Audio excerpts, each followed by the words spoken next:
విలన్ని గుర్తించండి లేదా పట్టుకుంటే 10,000 టైప్ కాన్ఫిడెన్స్ ఏంటండి అసలు విలన్ నిజంగానే ఎవరు ఇంటర్వెల్ దాకా అసలు ఇంపాసిబుల్ అంటే guess the villain and prize money కూడా పెట్టాం కదా. రవితేజ గారు ఇంప్లీట్ చేశారా లేదంటే గురుజగన్ గారిని ఇంప్లీట్ చేశారా లేదు కొంచెం లౌడ్గా డైలాగ్స్ చెప్పడం. నేను కూడా అలాంటి ఉండే అది కూడా అలాంటి బాడీ లాంగ్వేజ్. బట్ 143 మూవీస్ గురించి అప్పుడప్పుడు కొన్ని మీమ్స్ వస్తుంటాయి, చూస్తూ ఉంటారు మీరు. ల్యాండ్ మ్యాన్ మీద నిల్చొని ఇది కదా, ల్యాండ్ మ్యాన్ మీద కాలు పెట్టంగానే వెళ్ళిపోద్ది అసలు మీరు సినిమాలో చూపించినట్టు ఉండదంటే ఒకరు పోస్ట్ చేశారనమాట. గురుజగన్ 2.5 గంటల సినిమా తీసాడు అని. ఇప్పుడున్న జనరేషన్ నేను చాలా మందికి తెలియదు. కంటిన్యూస్గా లాస్ట్ ఒక 5-6 ఇయర్స్గా నీకు ఒక యాక్టర్గా ఒక ప్రాపర్ హిట్ అనేది పడలేదు కదా. ఇప్పుడు నా సినిమా ఫెయిల్ అయింది, బట్ కూడా ఒక సపోర్టింగ్ క్యారెక్టర్స్ కానీ లేదంటే నెగిటివ్ షేడ్ క్యారెక్టర్స్ కానీ అసలు ఎప్పుడూ చాలా ఇప్పుడు నేను చేస్తానన్న నెగిటివ్ కాదు. నమస్తే సార్, ధీరజ్ అండి ఫ్రమ్ ఫిల్మీ ఫోకస్. చెప్పండి సార్, ఒక పథకం ప్రకారం ఏం చేశారు? హత్య చేశారా లేదంటే హత్య నుంచి ఏమన్నా కాపాడారు అనుకున్నాను? రెండు అదే సార్, ఆ టైటిలే క్రైమ్ టైటిల్ కాబట్టి, సో అందులోనే క్రైమ్ అన్నది ఉంది కాబట్టి ఒక పథకం ప్రకారం బేసిక్గా ఇది క్రిమినల్ లాయర్ అండి, హీరో క్యారెక్టర్. క్రిమినల్ లాయరా లేకపోతే క్రైమ్ కూడా చేశాడా, లేకపోతే ఈయన క్రిమినల్లా లేకపోతే ఇంకొకరు క్రిమినల్లా, సో టోటల్గా సినిమా అలా స్టార్ట్ అవుతుందండి.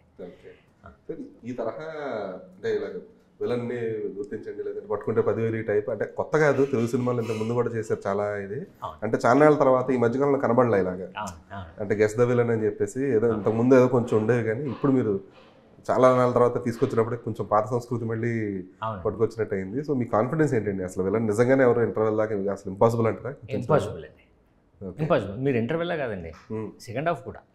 ఓకే, సెకండ్ హాఫ్ కూడా ఫస్ట్ హాఫ్ ఎందుకు చూపించాలంటే సెకండ్ హాఫ్ స్టార్ట్ చేస్తే మొత్తం చూపించాలి కాబట్టి. సెకండ్ హాఫ్లో కూడా మీకు తెలియదండి. ఇంకా క్లైమాక్స్ ఒక ఫైట్ ఏదో వస్తుంది సార్, అప్పుడు కానీ రివీల్ అవుతుంది. ఓకే, సో కాన్ఫిడెన్స్ అదేనండి. అందుకనే guess the villain and prize money కూడా పెట్టాం కదండి. సో కొంచెం ఇంట్రెస్టింగ్గా ఉంటుంది, రెండు సినిమా ప్రమోషన్ ఉంటుంది. పక్కన పెడితే అండి నిజంగా ఉంది అందులో. ఓకే, ఎంతమందికి ఇద్దామని ప్రైజ్లు? అలాగే థియేటర్కి ఇప్పుడు 10 మంది రాశారనుకోండి, ఒకరికి లాటరీ వేసి ఒకరికి ఇస్తాం. అలా 50 థియేటర్స్, 50 సెంటర్స్. 50 సెంటర్స్ బాగుంది. అది కూడా మార్నింగ్ షో వరకే ఇవ్వగలం కదండి, తర్వాత ఇవ్వలేం కాబట్టి తర్వాత తెలిసిపోద్ది. సో మార్నింగ్ షోస్ వరకు, మార్నింగ్ షో ఎవరు గుర్తు పెడితే అంటే ఎవరు ముందుగా గుర్తిస్తే ముందు మనం స్లిప్ ఇస్తామండి. థియేటర్ ఫస్ట్ హాఫ్ ఆగానే స్లిప్ రాసి అక్కడ మా పర్సన్ ఉంటారండి, ఆయనకి ఇచ్చేస్తే సెకండ్ హాఫ్ తర్వాత రాసింది ఉందనుకోండి మీరు వెళ్ళిపోవచ్చు అక్కడికి, లేకపోతే వెళ్ళిపోవచ్చు. డైరెక్టర్ వినోద్ మీ దగ్గరికి వచ్చి స్టోరీ చెప్పినప్పుడు మీ ఇనిషియల్ రియాక్షన్ ఏంటి? వినోద్ నాకు ఒక 15 ఇయర్స్ నుంచి బాగా పరిచయం, ఫ్రెండ్ అండి. ఆయన కేరళ నుంచి ఇక్కడికి వచ్చి తెలుగు సినిమాలు చాలా ట్రై చేశారు. అప్పుడు నాది 143 తర్వాత కలిశాను నేను. అప్పటి నుంచి మా జర్నీ ఫోన్లోనో లేకపోతే ఇక్కడికి వచ్చినప్పుడు కలవడం అలా. సినిమా ఆయన ప్రొడ్యూసర్ కూడా, అక్కడ 2-3 చాలా ప్రొడక్షన్స్ చేశారండి. ఫహద్ ఫాజిల్తో 2 సినిమాలు చేశాడు, ఒక డైరెక్షన్ చేశాడు, ఒకటేమో ప్రొడక్షన్ చేశాడు. ఓకే, ఆ ప్రొడక్షన్ ఆయనకి మళ్ళీ ఫహద్ ఫాజిల్కి రీబ్యాక్కి ఆ సినిమానే స్టార్ట్ అయ్యేది, అన్నయ్యం రసూలు అని. దానికి ప్రొడ్యూసరే. సో అప్పుడు ఈయన ఎప్పటికప్పుడు నా ప్రొడక్షన్లో చేద్దామని తెలుగులో అనేవాడు. నాకు వినీత్ భట్ గారని ఆయన గురూజీ మాకు ఇక్కడే ఉంటారు, ఆయన కూడా కేరళ. ఆయన కూడా మంచి ప్రొడక్షన్ చేద్దాం బ్రదర్, నేను ఏదో ప్లాన్ చేద్దాం. వీళ్ళిద్దరూ కేరళ కదండి, ఎక్కడో దగ్గర కలిసేస్తూ ఉంటారు ఇప్పుడు వాళ్ళు. మనం అంటే మన తెలుగు వాళ్ళు ఏంటంటే కొంచెం వీళ్ళు ఎలా అయినా సరే కలిసేస్తారు.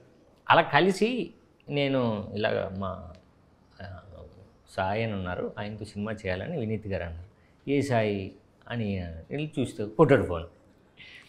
అదే అన్నయ్య ఇప్పుడు మేము ఇద్దరం కలిసాం అనేసి, సార్ మీ ఇద్దరు అలా కలిశారు. సో అలా స్టార్ట్ అయ్యి ఇద్దరు అనుకోనండి నా దగ్గరికి డైరెక్ట్గా తెలుగు స్క్రిప్ట్ నాకు ఇచ్చాడండి.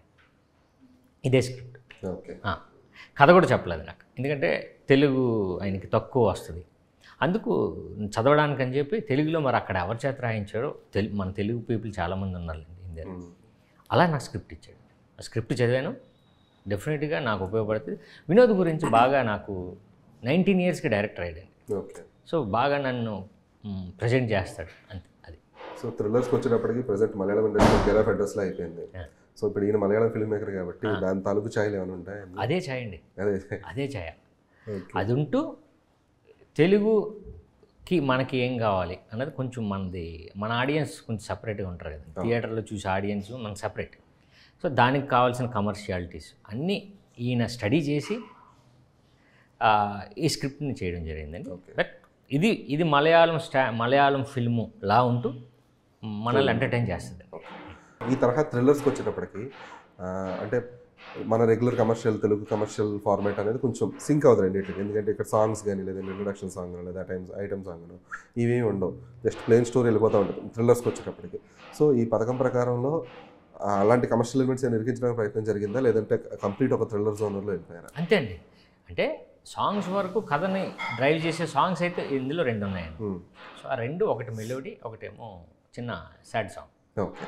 సో కథను డ్రైవ్ చేస్తే బట్ ఆ సాంగ్స్ కూడా కావాలి కాబట్టి సో ఆ సాంగ్స్ని ఆయన ఇంక్లూడ్ చేసి అంతే అండి. కథకి ఏం కావాలో అయ్యే ఉన్నాయి, అందుకే 2 సాంగ్స్ ఉన్నాయండి. మనం ఇంకో 2 సాంగ్స్ లేవు సినిమాలు. సో ఆ సాంగ్స్ కూడా సిద్ శ్రీరామ్ గారు పాడారు.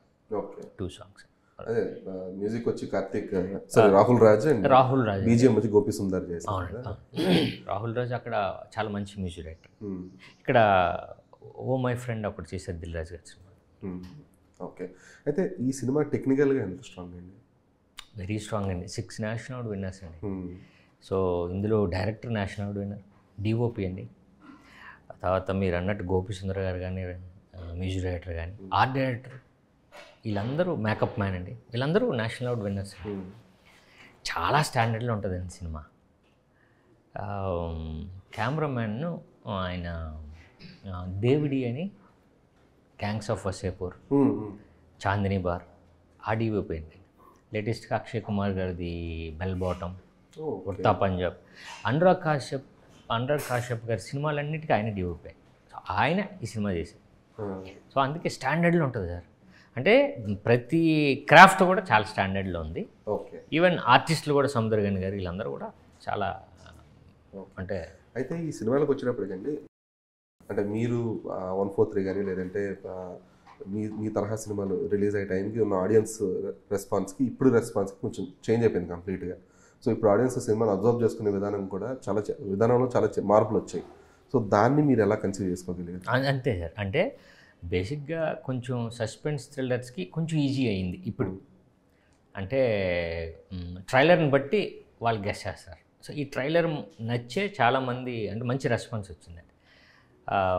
కాబట్టి థ్రిల్లర్స్కి సస్పెన్స్కి యూత్ చాలా ఇప్పుడు చాలా ఇంట్రెస్ట్గా ఉన్నారు కాబట్టి మా సినిమా ట్రైలర్ బాగుంది కాబట్టి డెఫినెట్గా మమ్మల్ని ఆదరిస్తారనే మన నమ్మకం అండి ఈ సినిమాకి. సో యూత్ని టార్గెట్ చేసే సినిమా డెఫినెట్గా అవుతుందండి. బట్ ఇందులో మిగతా వేరియేషన్స్ కూడా ఉన్నాయండి కథలో కూడా. సో పోను మన సినిమాని బాగుందనుకోండి నెక్స్ట్ ఫ్యామిలీస్ రావడం అది జరుగుతూ ఉంటుంది. అయితే అంత టైం పీరియడ్ దొరకట్లేదు సార్? లేదండి. అందుకని యూత్ టార్గెట్ అండి సస్పెన్స్ థ్రిల్లర్. సో మనం పెట్టింది కూడా పట్టుకుంటే 10,000. ఇదంతా అన్నట్టు ఫస్ట్ వర్డ్ ఆఫ్ మౌత్ వచ్చింది, దాని తర్వాత మళ్ళీ ఫ్యామిలీస్ ఎంగేజ్ అవ్వడానికి చాలా టైం అంత టైం ఇవ్వట్లేదు. సండే అండి, ఫ్రైడే సాటర్డే సండే ఎక్స్ట్రా వచ్చేది బోనస్. అంతే అండి. అది బాగుంటే మండే నుంచి 2-3 రోజులు నడుస్తుంది అంతే. ఎందుకంటే 143 రిలీజ్ అయ్యే టైంకి ఆ సినిమా ఫస్ట్ ఆఫ్ ఆల్ జనాల్లోకి వెళ్ళడానికి ఒక 2-3 రోజులు పెట్టి తర్వాత మళ్ళీ థియేటర్లోకి జనాలు వచ్చి అట్లీస్ట్ ఒక 25 days అనేది మినిమం సస్టైనబుల్ పీరియడ్ అనేట్లో ఉండేది.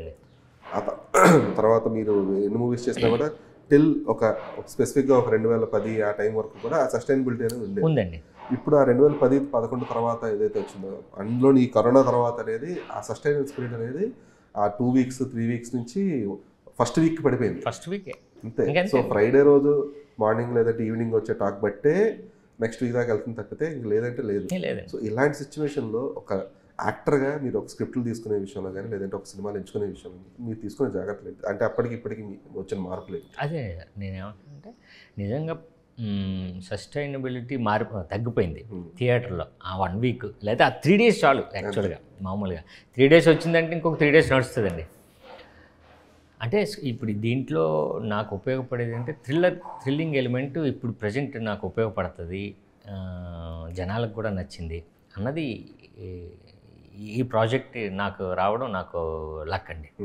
సో ఈ ప్రజెంట్ సిచ్యువేషన్కి ప్రజెంట్ ఉన్న పరిస్థితులకి ఈ సినిమా నాకు ఉపయోగపడుతుంది అని.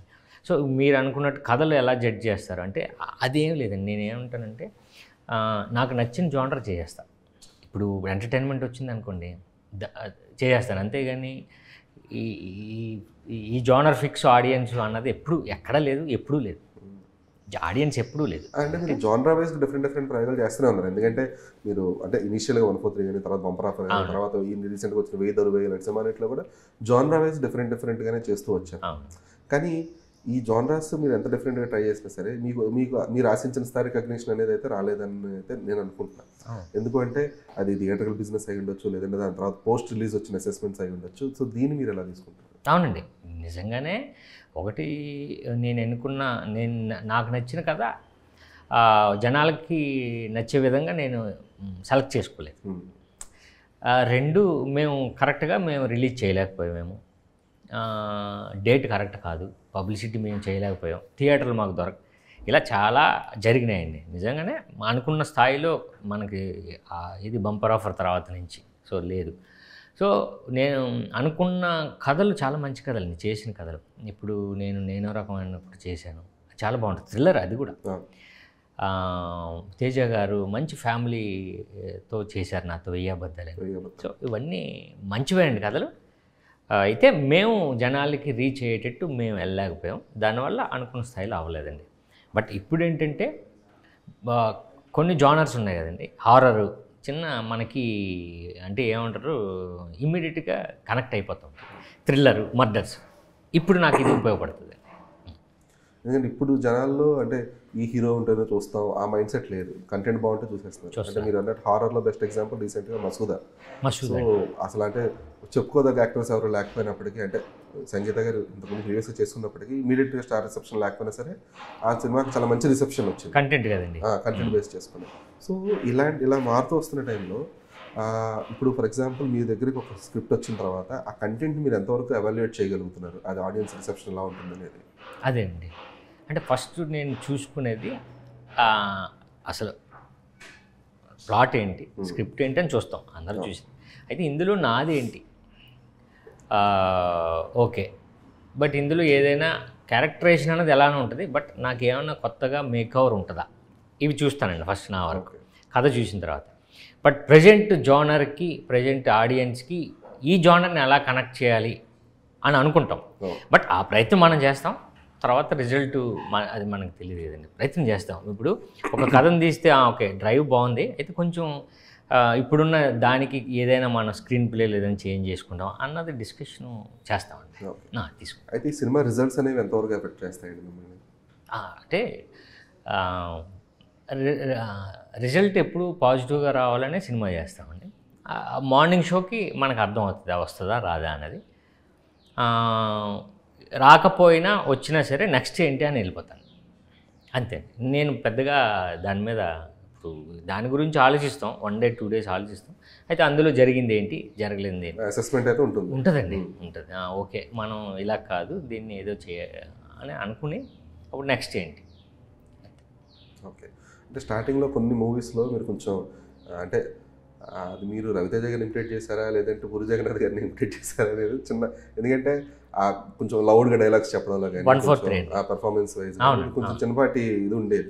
సో అదేమైనా ఎఫెక్ట్ పడింది అనిపించింది? అంటే ఏంటంటే ఫస్ట్ 143 కానివ్వండి ఏదైనా కానివ్వండి, నేనైతే అన్నయ్య ఏం చేస్తున్నాడో చూసి చేశానండి, చేసుకుంటే చేశాను. 143 అండి. ఇక 2 ఏంటంటే రవితేజ గారితో పనిచేశాను చాలా, 2. 3 ఏంటంటే నేను కూడా అలాంటి ఉన్నాయి, అది కూడా అలాంటి బాడీ లాంగ్వేజ్.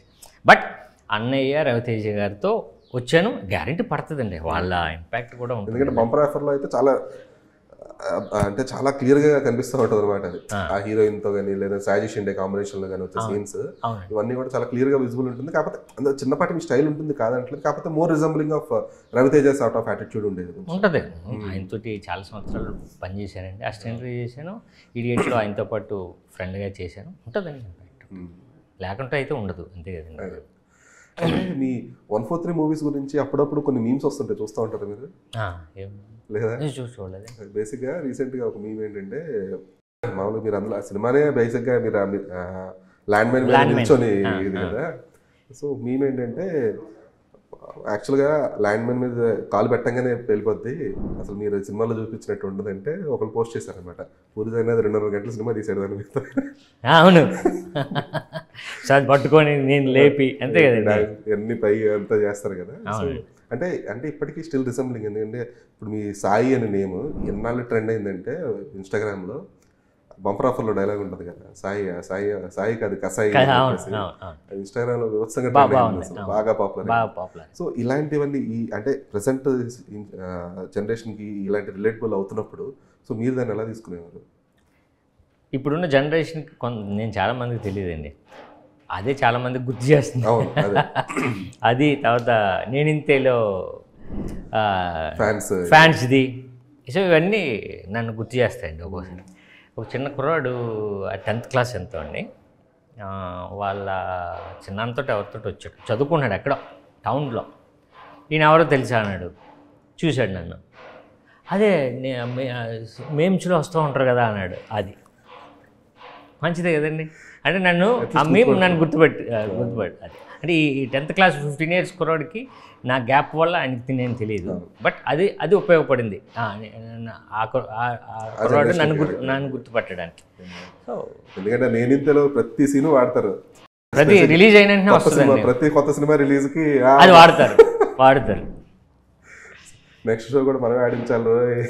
అదే అంటే మీరు మన ప్రెస్ మీట్లో కూడా చెప్పారు, నేను ఎన్నాళ్ళు వాడతానండి పూరి జగన్నాథ్ గారిని, అస్మానం అడిగినా కూడా బాగోదు అని చెప్పేసి. సో అంటే ఒక వ్యక్తిగా మీకు ఇంత క్లారిటీ ఉన్నప్పుడు మీరు ఎందుకని చెప్పేసి ఒక హీరోగాని స్టిక్ ఆన్ అయి ఉన్నారు ఇన్నాళ్ళ తర్వాత కూడా?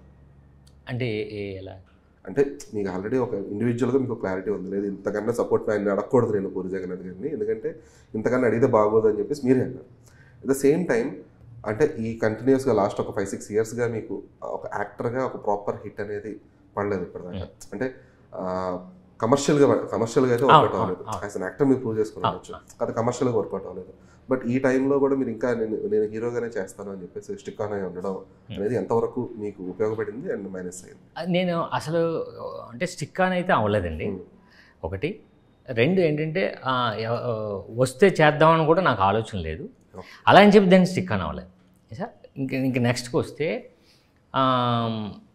ఇప్పుడు నా సినిమా ఫెయిల్ అయింది, బట్ మీరు అన్నట్టు నేను యాక్టర్గా ఫెయిల్ అవ్వలేదు సార్. అయితే నన్ను అప్రోచ్ అవుతున్నారు ప్రొడ్యూసర్స్, ఇంకా అప్పుడు నేను ఎందుకు అవకాశాన్ని నేను యూజ్ చేసుకుంటాను, ఎందుకు వదులుకోవాలి? సో అప్రోచ్మెంట్ నాకు తగ్గింది అనుకోండి, నేను ఆలోచించాలి. లేదు, నాకు కంటిన్యూస్గా నన్ను అప్రోచ్ అవుతున్నారు, ఈ క్యారెక్టర్కి ఈయన చేయగలడని అప్రోచ్.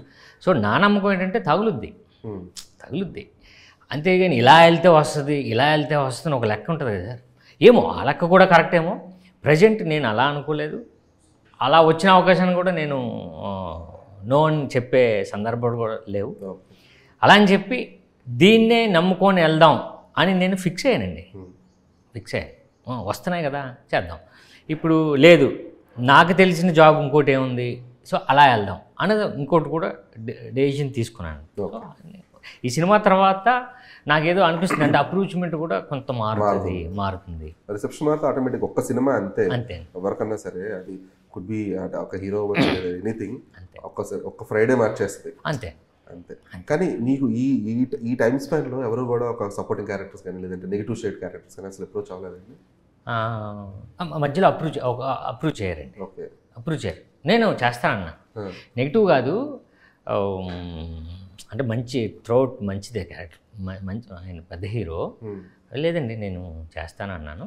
బట్ ఎందుకో కుదరలేదంటే ఈ సినిమా ఉంది కదా అని చెప్పి కుదరలే, అంతే, సెట్ అవ్వలేదు. అండ్ సినిమాలు మామూలుగా డిలే అవ్వడం అనేది చాలా కామన్ అండి ఇండస్ట్రీలో. ఎందుకంటే ఒక్కసారి కొన్ని మంత్స్ లేట్ అవుతూ ఉంటాయి, కొన్ని ఇయర్స్ లేట్ అవుతూ ఉంటాయి. కానీ ఆ డిలేడ్ పీరియడ్లో మీరు దాన్ని సస్టైన్ చేయగలగాలి, సినిమా మీద ఉన్న ఇంట్రెస్ట్ని కానీ లేదంటే ఇప్పుడు ఇలా ప్రమోషన్స్లో కానీ అన్నింటిలో కూడా దాని మీద ఇంట్రెస్ట్ మెయింటైన్ చేయగలగాలి. సో అది మీరు ఎలాగ అలవాటు చేసుకున్నారు? సినిమా మీద నమ్మకం అంతే అండి. ఇప్పుడు నా మీద ఖర్చు పెట్టడానికి ఒక ప్రొడ్యూసర్ వచ్చారు, డైరెక్టర్ వచ్చారు, వాళ్ళంతా నమ్ముతున్నప్పుడు నేను ఇంకా నమ్మాలి, అంతే కదండి. బట్ మీరు అన్నట్టు చిన్న స్ట్రగుల్ ఉంటుంది ఎందుకంటే ఇది ఇలా డిలే అవుతూ ఉంటుంది, ఏం చేయాలి, ఓకే ఇది డిలే అవుతుంది, నెక్స్ట్ ఏంటి, ఇంకో ప్రాజెక్ట్ని పట్టుకోవాలండి, తప్పదు. సో ఇది వీళ్ళు అడిగినప్పుడు వీళ్ళతో మళ్ళీ వీళ్ళు అడిగినప్పుడు నేను చేయాలి. సో ఇలా ప్లాన్ చేసుకున్నాను. బట్ మీరు అన్నట్టు మధ్యలో 1-2 months 3 months గ్యాప్ వస్తూనే ఉంటుంది. కాకపోతే ఈ ప్రాజెక్ట్ మీద వాళ్ళంతా నా మీద నమ్మకం ఉందో నేను కూడా అంత పెడతానండి. అంటే ఫైనాన్షియల్గా ఎంత సేఫ్గా ఉన్నారు సార్ మీరు ప్రస్తుతానికి? ఫైనాన్షియల్గా సేఫ్ అంటే ఇప్పుడు ప్రజెంట్ అయితే అండి సినిమాలు వస్తూనే చేస్తున్నాను అంతే. ఫైనాన్షియల్గా సేఫ్ అంటే మీకు అర్థమైపోతుంది కదా, సినిమా కొట్టామంటే మీకు అర్థమైపోద్ది ఇది స్టార్ట్ అయ్యిందని. ఓపెన్ సీక్రెట్ సినిమా ఇండస్ట్రీ ఏంటంటే ఓపెన్ కదండి, అంతే. ఇప్పుడు అంటే సరిపోద్ది అంతే. అలా పైకి కనబడినంత సింపుల్ కాదు, ఎందుకంటే మీడియాలో కనిపిస్తూ ఉండాలి, లేదంటే ఆ పిఆర్ అనేది మెయింటైన్ చేస్తూ ఉండాలి, రిలేషన్షిప్ మెయింటైన్ చేస్తూ ఉండాలి. వీటన్నిటిలో కూడా కనబడని ఖర్చు అదంతా కూడా. సో దాని వరకు మీరు ఎంత ప్రిపేర్డ్గా ఉంటారు? నేను ప్రిపేర్డ్ ఉన్నానండి. నేను నేను సినిమా అప్పుడే కనిపిస్తాను, సినిమాలు అప్పుడు నేను కనిపిస్తాను. నేనేంటంటే ఊరకనే కనిపిస్తే చిరాకు వస్తుంది ఆడియన్స్కి కూడా, అంతే కదండి. ఇక ఊరకనే ఇన్స్టాగ్రామ్లో మనం మంచిది అది ఇన్స్టాలో ఏదో పోస్ట్ చేయాలి, బట్ అది కూడా నేను మెయింటైన్ చేయట్లేదు. అవును, మీరు అసలు సోషల్ మీడియా కూడా యాక్టివ్ ఉంటారు ఎందుకు? అదే అన్న, నా సినిమా ఆడిన తర్వాత యాక్టివ్గా ఉంటే ఆడు కూడా గౌరవిస్తారు, ఆడియన్స్ కూడా ఓకే రెస్పెక్ట్ ఇస్తారు, ఓకే అంతే కదండి. ఊరకనే ఇప్పుడు వాళ్ళకి కూడా మనం వచ్చేస్తున్నాం అనుకుంటా ఓపెన్ చేసినట్టునే మనకు వస్తున్నాం అంటే ఒక వాల్యూ ఇచ్చేటట్టు మనం కూడా ఉండాలి. అదే సినిమా మాట్లాడాలి అని నేను ఉంటానండి, అంతే. అందుకంటే మీరు అన్నట్టు అలా ఉండడం కూడా మంచిదే, ఏది ఇన్స్టాగ్రామ్ సోషల్ మీడియాలో ఉండాలి. బట్ మీరు ఈ సినిమా నుంచి నేను ప్లాన్ చేస్తానండి, చేస్తాను. ఎందుకంటే చాలామంది ట్యాగ్ చేస్తుంటారు కానీ మిమ్మల్ని మీ నుంచి అసలు రెస్పాన్సెస్ ఉండవు. లేదు, నేను చేస్తానండి. సో ఈ సినిమా నుంచి మీరు ఎలాంటి రిసెప్షన్ ఎక్స్పెక్ట్ చేస్తున్నారు? ఉపయోగపడుతుంది సార్ సినిమా. ఇక్కడ నుంచి కంటిన్యూస్గా మీరు అన్నారు కదా ఫైనాన్షియల్గా ఏదో అది ఉపయోగపడుతుంది నాకు. సినిమా ఇక్కడ నుంచి కంటిన్యూస్గా ప్లస్ నన్ను అప్రూవ్ చేయ విధానం అంటే ఇలా కూడా అప్రూవ్ అవుతారు, చాలా ఇంటెన్సిటీ ఉంటుందండి. ఈవెన్ నేను రకంలో కూడా మీరు చాలా ఇంటెన్స్, చాలా అండి. బట్ ఇందులో మీరు అన్నారు కదా నాది ఇంతకుముందు బంపర్ ఆఫర్ అలా ఉండదండి, ఇది సపరేట్, ఇంకా సపరేట్ జానర్ ఇది. Feb 7 తర్వాత అయితే నాకు కొంచెం మంచి రోజుల్లాగా అనిపిస్తుంది. Thank you so much for your time అండి. Thank you. The best for పథకం. Feb 7th చూడండి, మీరు అన్నట్టు మీకు మంచి బంపర్ ఆఫర్ Feb 7th తగలాలి. Thank you.